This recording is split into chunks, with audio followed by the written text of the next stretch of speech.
Welcome, guys, back to Risk for Generational Wealth.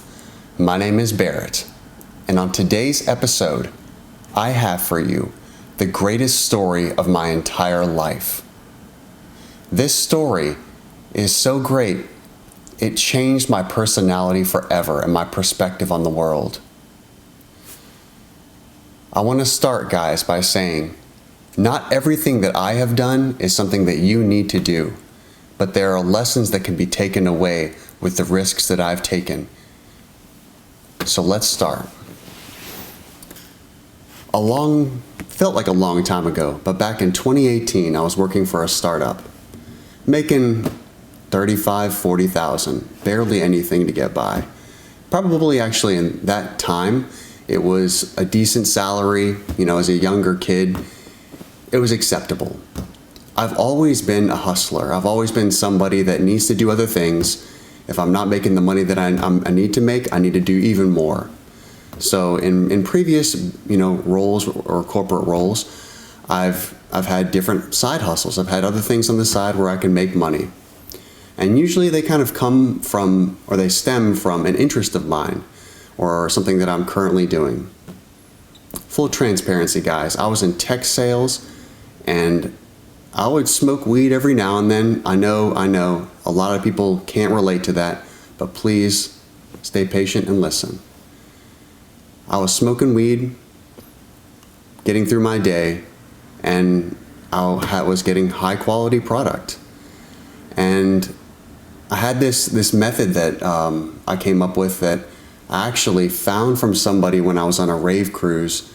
A lot in that sentence there, but I was a raver. I would go on these boats, I would party, and I met this guy who used to work for TSA, when you're taking a flight somewhere. And he said, hey, they don't care if you go get weed from a state and you bring it back in your checked luggage. It doesn't matter at all. So, I would go out, I'd fly out to Colorado, go visit some family, and, I'd get a couple pieces for myself, throw it in my checked luggage, no harm. So it gets to the point where, I'm working at this business, I'm making a little bit of money, and, I have friends that are like, I want a little bit of that too. You got some great stuff there. So I'd get a little bit extra for them, nothing crazy. I didn't want to, start doing a business. But, just a little bit of money on the side, more so just to help my friends. And, it's going great. I made a little bit of side money here and there. And, I realized, I'm like, man, I need to take this seriously. How can I form this to actually provide value, one, and give me the means to be able to make a little bit of money too? So I came up with this beautiful business model, guys. Number one, I was only going to deal with the right type of people that were in tech sales, people that had stuff to lose. This is important. Number two, my main goal was to sell a high quality product at market rate, and then you offer extra freebies on the side. So I was dominating the market, guys. I would come in, I would bring this amazing product, far better than anything that anybody else could have had. And how I did this, I would go to dispensaries and personally select the product myself to guarantee that it was the best of the best. And I would bring it back, and all of a sudden, over time, my business grew. It grew. And, people saw the value there and this is how you should be operating business in today's day and age. When I was working for the startup, they had this, this headset that they had, and they were trying to lower the price again, lower it again. And you know what, guys, when you lower the price of an item, you also lower the perceived value. That's why in Japan, when they inflate the prices a lot of times, it communicates value. If you pay for something that's really expensive, you're invested, and you're going to think higher of that product. So, I didn't know what to do. They were running the business. That's not my thing. But when it came to my business, no, I'm charging full price. You're going to pay a fair price, which my markup was 100%, just like any other business. Fair, because I'm taking a risk. Another thing to note, guys, is you're probably like, shit, why the hell would he take all this risk? It was calculated. This was a calculated risk. I had never been in trouble with the law. I had never had any issues whatsoever. I did the research. If you're within a certain amount, there's an asymmetrical risk there, guys. And what that means is there are laws that are passed where it's like, oh, you know, for something like heroin, you can get like 8 years or whatever it is, like some crazy thing. The crime and, you know, matches whatever essentially, you know, what I'm trying to say is the price matches like demand out there. And then if you're going to get in trouble, usually the sentence matches that. Well, here in North Carolina, you have, you know, people are willing to pay a high price, but I also knew, and I had connections in local, you know, or I'd spoken with like local police, you know, just through friend groups and whatnot, and they don't pursue it. They don't care. It's not an issue. So really the risk was low. I knew that nobody's going to be coming after me because this isn't some hard drug. I'm not trying to hurt somebody here. And so, you know, and then also if you do the research and you look into it, for first time offenders, it's essentially like a wash. You know, you don't have any issues as long as it's not some like heavy amount of weight. So now that you have the playground here, and now that you have the playing field, and now that I've set the scene, let's dive into it. So what happened, guys? My business started freaking thriving. It was growing so much. I was working my job and I was making tons of money on the side. I would fly to Colorado every couple weeks, go pick up some product, come back, and immediately sell it. And what I did differently in this case that a lot of people wouldn't do is I wasn't lazy about it. I would not operate a lot of business at my house. I would drive to everybody, so it would be full service. I'm gonna drive to you, deliver it, give you everything you need. That takes risk off of my plate, so I don't have a bunch of people coming to my house. And I can just, you know, go out there and put it and bring it to the people who are in need. And yeah, so I would drive it to them, and it was super easy. All right, so we've set the scene for the business. I'm making money, it's growing. Here's where it starts to get crazy, guys. I get more and more people. I'm known as an expert. I really, really care about the product. I know it through and through. People can feel it. They know they're getting quality. They can trust that they're getting good stuff. My business grows so much that I make more money than the startup that I'm working for. Like, they were not making anything. They were barely getting by. But my sales and my product was like pushing and flying, and it was going great. And it got to the point where like I ended up not doing a lot of work at the startup, and I ended up like leaving because I was focusing on my business. So fast forward, guys, I'm just, you know, working away. And really, this is like a period of over like maybe like a couple years where it's just kind of going slow. I'm just, you know, skating by, making a little bit of money, living my life. And I get to the point where close to 2020, all of a sudden you get this kind of like J curve where it just shoots up because I'm having more and more people coming in. I don't know, I probably have like 30 or 40 different like customers, you know, across like Raleigh and Durham. And just damn good people that like are living their life. They just want to relax a little bit after the day. What's wrong with that? So guys, like, I was raking in this money, you know, it was freaking awesome. I would, you know, spend about like $3,000 on product, come back, flip it, have like $3,000 in profit. And it was just boom, boom, boom. I felt like I was one of these rappers. I was like, hell yeah, I'm doing it.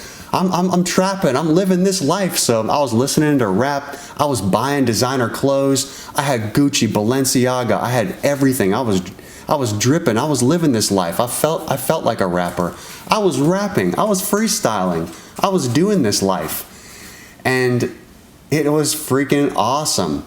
And my skill was, I was not afraid to take the fucking risk. I was not afraid to do it. Was it scary? Yeah. But I kept finding a way. Now, let's fast forward to a time where shit got risky, okay? One time, I actually got in a little bit of trouble. I was carrying through security a backpack full of all kinds of weed stuff because I'm like, they don't care. They are literally, if you look on the website for the TSA, they are there just to check to make sure everybody's safe. They're not there to enforce federal laws, guys. They don't care. So, I'm going through, like walking through, they're like, okay, what's this? I got this girl that I'm dating at the time, and I see them, like, they pull me aside, and I'm like, and she's like, oh no, and I'm like, go, baby, don't stay, get out of here. They pull me aside, and they're like, oh, wow, oh, what is all this? Meanwhile, I'm like, oh, fuck, shit is over. I saved a bunch of money, but damn, here we go. The guy looks at me, and he's just like, I've got probably like 40 lollipops in there that are all weed stuff. Look, it's great. I have a bunch of like THC lotions and balms. And the guy smiles, and he's like, well, how about this? We just take all this and you be on your way. And I'm like, okay.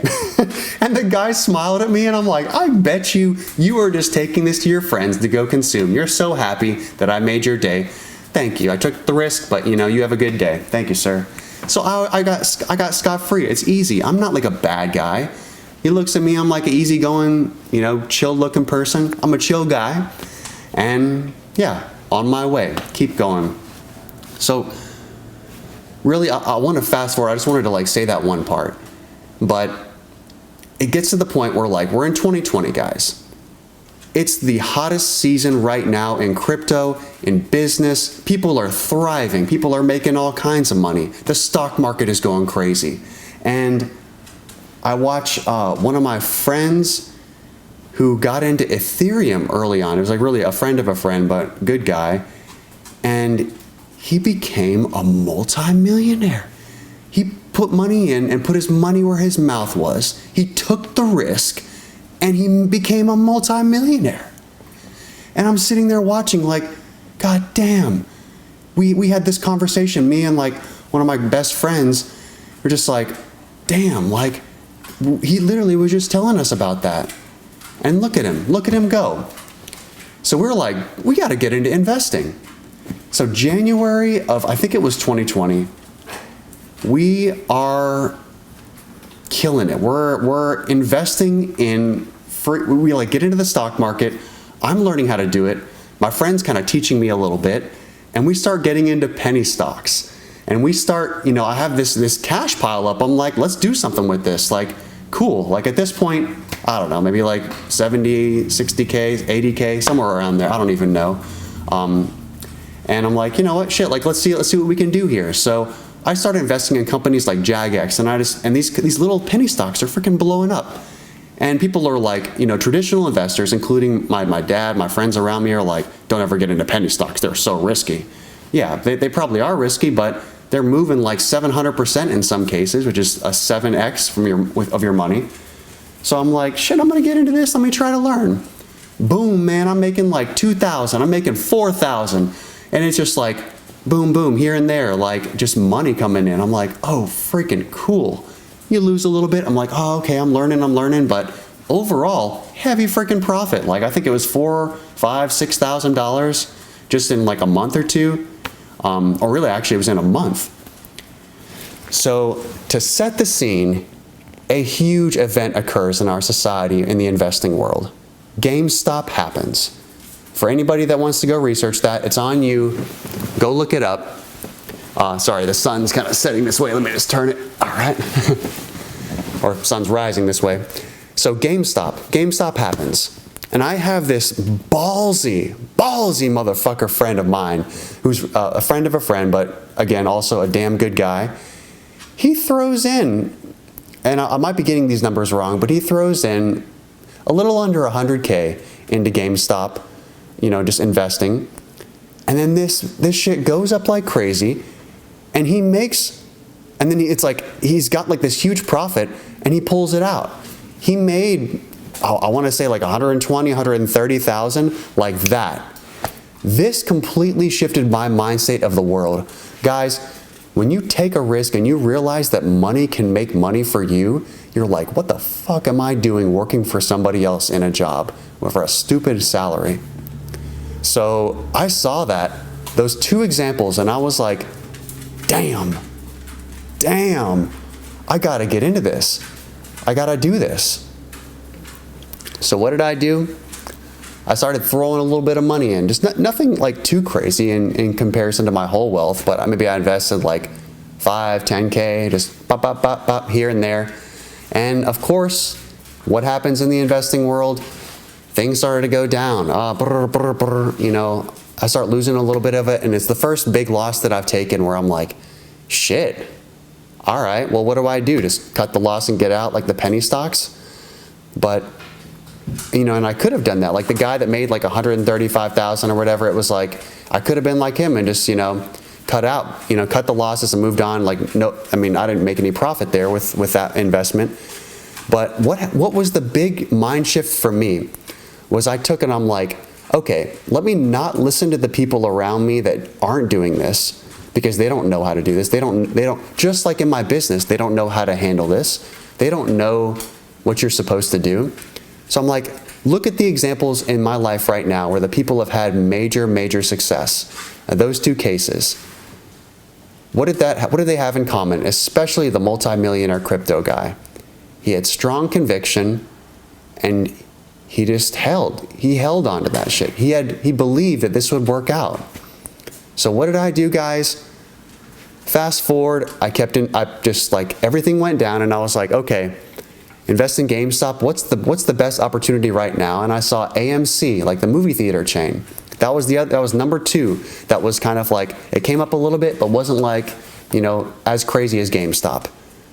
But like I saw the hype on the internet building around it, and I was like, in Reddit, I was in these forums, I was researching, I was learning how to invest in every possible way. And my opportunity there was I saw the community building. I saw what was happening. And I'm like, I'm gonna invest in this shit. So I did take a risk, guys. And I kept putting a little bit of money in here and there, more money, because it felt suppressed. Now, fast forward to April of, I think it was 2020, or maybe it was 2021 actually. Yeah, maybe this whole thing happened in 2021. I got to get my years right for it because there was COVID in there. No, maybe it was 2020. Anyway, April 420, guys. For those that don't know, it's the weed holiday. So really, 420 is a police code for weed. So that's what the community says. You know, whenever it's like, oh, 420, like the secret word for it. All right, the date of 420. I had this massive supply, guys. Maybe spent like 4,000 or so on weed product. I'm stocking up because I know people are gonna smoke. Got the best fucking product out there. I'm in the airport, taking another red eye. It's been back to back because at this point my business is growing. I see my investments. I see the potential for money, and I'm like, let's throw in here, come on. And I get caught. I'm sitting there, it's midnight. I did a little puff of my like weed pen. I'm in the Colorado airport. I'm like, oof, all right, let's see. All of a sudden, I hear this, "Can Barrett Jones please come to the front desk?" I'm like, oh shit. I look up in my high state and there's like 7 police right in front of me just standing there. But they don't realize that it's me. And I'm like, holy fuck, what do I do? What do I do here? I'm like, oh shit. So first thing I think is I'm like, just get rid of the evidence that I have on me. So I literally go into the bathroom and I take the weed pen and I stick it into the little toilet, dispenser and just leave it there. I'm like, cool, somebody else can have this, that's fine. I go back and I think in my mind, I'm like, shit, is this a mistake? What happened? I'm sitting there like, is this me? Like, I don't know.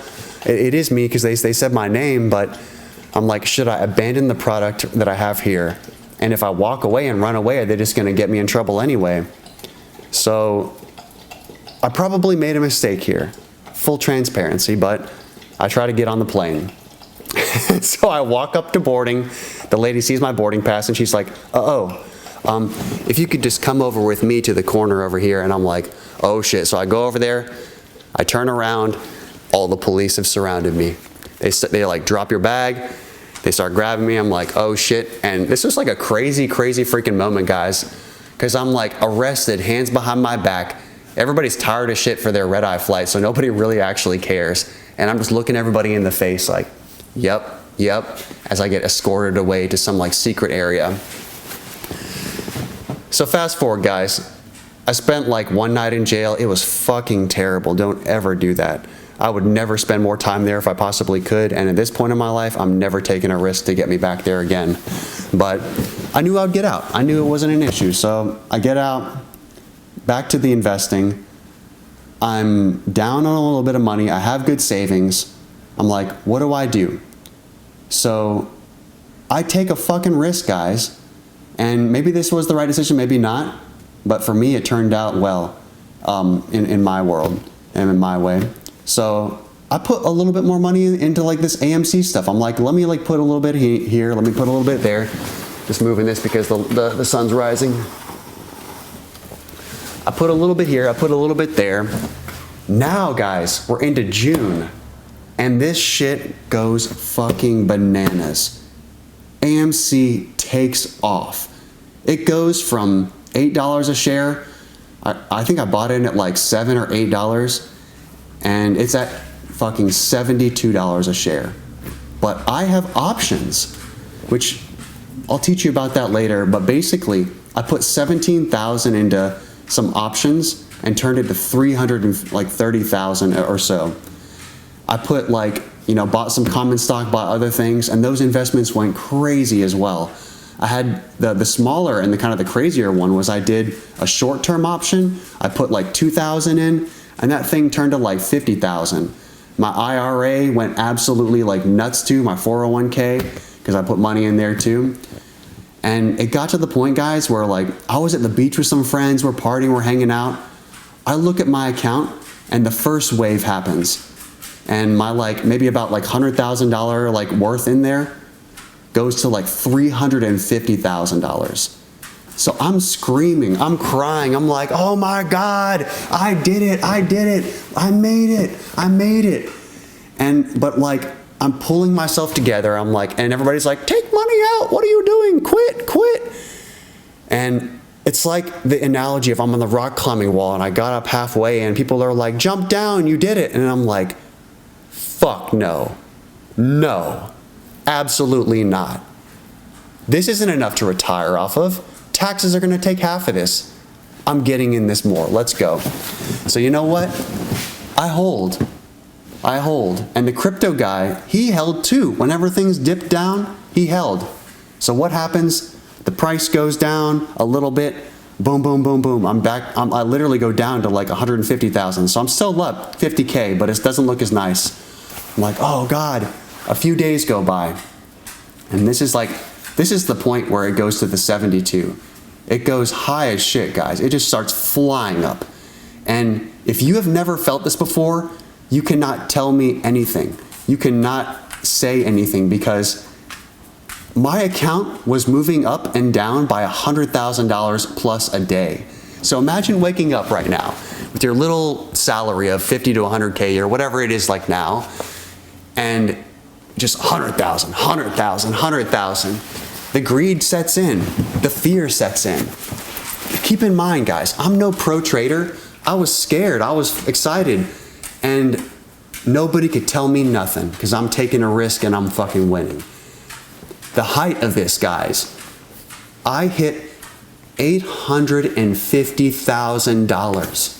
At this point, my dad's old business partner, who's like the most successful person I've ever met, is just like, you should do what your dad says and sell half and then hope you made a mistake. Which in hindsight, that could have been a good idea. But in my mind, I was like, I had this enormous epiphany, guys, and this is just me at a core.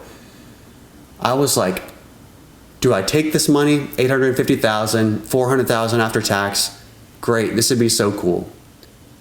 Or do I take the biggest fucking risk of my life and continue down this road to become a multimillionaire? Because at the end of the day, this money wouldn't do anything for me. But if I was able to get a couple million or more, I could retire. I could be done with this fucking grind. And you know what? I was willing to make the trade-off myself. And so many people were like, Sal, you idiot, what are you doing? Get out of there. But again, if you never had the fucking balls to take the risk yourself, shut the fuck up. This is my life. And you know what? This is not meant to be rude to those people. You are great. You love me. The people around me that say that, they love me, but they don't understand me. So I took the risk, guys. Now for the downfall and the hard part. I held, guys. I held. I just kept holding. It like went down, like, and then after the 72, what happened was, and manipulation, the big players came in and started pushing the stock price down. And before everybody's like, oh, well, yeah, you got scammed. Like, what do you think happens? You know, people probably just sold and got out of there like I would have done. No, guys. If you know anything about the stock market, you would know that if more people buy the stock than sell the stock, it should go up at the end of the day, right? What happened was the inflows, like people were buying like double or buying 3 times as much as the actual selling that was happening. But the people who were the ones that operating the stock market, like Citadel, who essentially 80% of all retail orders, which means just like the smaller players of the entire US, were routed and controlled by them. So they were suppressing price, they were illegally manipulating stuff. And truthfully, the biggest lesson that I learned about this and the biggest perspective shift that I had outside of just being able to make more money was that this world is not fair. This world is completely not fair, guys. The ones at the top manipulate, lie, cheat, and they get away with it because they have the money to buy people and do what they need to do. And so, despite my faith and excitement and be like, yeah, this is going to work out, it kept going down, guys. It kept going down. It kept going down. I was down to 600,000, and I'm like, shit, man, like, what do I do? And I'm like, I don't care about the money. It's about the story at this point. It's about the risk. I can always go back and make a job, which is the truth, and this is what I did. I can always go back to the regular job, but I can never have an opportunity to retire like this again. And, you know, reflecting on it, my dad would be like, oh, like, why do you have that kind of mentality? But we are a different generation, guys. There are different types of risk. There are different ways to win. And so I did it. And you know what? Here's where it goes, guys. I get absolutely obsessed with the stock market. I keep trying to learn. I'm like, let's do this, let's do that, let's learn options. And what happens, and another lesson that I learned was the stock market shifts. All that easy money that was there turns to not easy money. And the same strategies that were working in one market don't work in the next. So I kept losing money. My money kept going down. But you know what? Even though I felt bad and the people around me were essentially making me feel bad because they're like, I told you so, I knew that I was like, I am so proud of myself for taking that fucking risk and for thinking for myself. And, you know, I just kept trying. And, you know, the blessing too there was that the money that I made, I could use to keep learning about the market and trying. And so I actually have a pretty damn deep understanding of the market now after researching it a bunch and after dealing with a lot of these, you know, situations and trading on a very consistent basis. But the sad part of it is, guys, I lost essentially everything over a long period of time. The money kept going down. It got to like 100K, my original investment, and it kept going down, and I'm just like, fuck. Like, and then the community that I'm following, that I'm believing in, is like, it's going to go up. And that's what originally happened at the beginning, which led me to invest in the first place. So I'm like, they say apes strong together. We're all the apes. We're together in this. And we essentially just got psyoped and manipulated, guys, and it just fell apart. And you know what? I got to the point where it was like, shit, I'm losing everything, man. I'm out. And I had to like rebuild. And the hardest moment where I literally, like, to be open and vulnerable, I cried. I was like, fuck. Was like, I used to be a server in a restaurant. I never wanted to go back to that. And I got invited to go work at a restaurant in Durham. And I was sitting in my car on day one, I just lost my last $5,000 on an option play. And actually maybe I had like 10,000 more or so left, but I was like, fuck. And I'd sold sold my stuff, and I'm having to go back to do what I never wanted to do. And while it was hard, guys, I became a better person for it. I struggled, and I'm still struggling. I've like gone through so much change and transformation, but I also reflect that, I'm with like an amazing partner right now. She is so damn good. And if I had made my money back then, if I became a multimillionaire and all that, to be honest, guys, I probably wouldn't be such a great person. I mean, I'm still like a nice person at a core, but I was ready to fucking flex on everybody, buy the Lamborghini, buy the watch, and be like, yeah, bitch, I told you, look at me, I fucking made it. But, and then on top of that, when you make money, you attract the wrong types of people. So, guys, this is a story. I freaking appreciate all of you for listening and staying in the pocket for this. Judge me how you like. Say you're an idiot. Say you fucked up there. Say like you should have sold. But you are not me. And that is why I'm back on the horse, guys, and I'm ready to try again, and I'm ready to take risks again. And you know what? Maybe for you, you would have sold out and you would have been early, but you would never would have had the story that I have. And I'm fucking proud of that. And guys, I'm living my best life ever. So if I can recover from a devastating loss like that, so can you. We can take financial losses. We can take losses in our life and still rebound to become better. And you know what? Like, there are lessons to be taken away from that. And the main lesson is, I want to do more things like that. I want to take more epic risks. I want to live an epic life. And I want to do things that nobody around me has ever done, just to show that it's fucking possible. So with that in mind, this is my longest video. This is my greatest story. And I sincerely appreciate every single one of you for staying and listening through it all. I hadn't put this out because I was like, I want to tell it right. I want to have a really cool background because it's the best story. But at this point I realized, just put it out. Who cares? Let's see what the world thinks. And that's that, guys. I love you, okay? I'm here fucking trying. I'm doing everything I can to win. And what holds true to me is when I win and when I get to the top, guys, again, and when I climb that ladder and I'm like making that big money, I will have so much energy to help you guys. I will be better. And I will literally use this money to go help the people around me in my life that I care about and those that really need it. And all I could ever ask for you guys is to achieve your goals and to be the best version of yourself and be authentic to who you are. If you don't want to take risks, that's okay. But you can still take away a lot from this podcast to be better in your life. And that's what I want for you. So anyway, enough rambling. Love you guys. I'm getting more content out. So you better watch and you better like and subscribe because I'm going to make you rich and happy.